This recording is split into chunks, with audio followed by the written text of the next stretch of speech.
দেখুন গাইস, ইতিহাসে এই প্রথমবার যে রাজমিস্ত্রিরা কাজ করছে কয়েল জ্বালিয়ে। আপনারা দেখতে পাচ্ছেন যে এখানে কয়েল জ্বলছে, একদিকে কাজ করছে মিস্ত্রিরা। তো এভরিওয়ান, এখানে প্রচুর পরিমাণ মশা থাকার কারণে মিস্ত্রিরা কাজ করতে সমস্যা হতেছিল।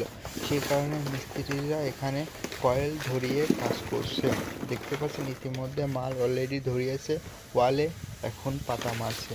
তো বিল্ডিংয়ের পিছনে একটি পুকুর রয়েছে, পুকুরের সামনে প্রচুর পরিমাণ ঝোড় জঙ্গল রয়েছে, ঝোড় জঙ্গলের মধ্যে প্রচুর পরিমাণ মশা। সেই কারণে এখানে মশার কারণে কয়েল ধরে কাজ করছে। বিশেষ করে জোহরের আজানের পর থেকে মশা আনাগোনা অনেক পরিমাণ বেড়ে যায়, সেই কারণে এখানে এত পরিমাণ মশা। তো এরকম ভিডিও দেখতে অবশ্যই আমাদের এই চ্যানেলটি সাবস্ক্রাইব করবেন। ভালো লাগলে লাইক কমেন্ট করে পাশে থাকবেন। সবাইকে ধন্যবাদ জানিয়ে আজকে এখানে জানিয়েছি, আল্লাহ হাফেজ।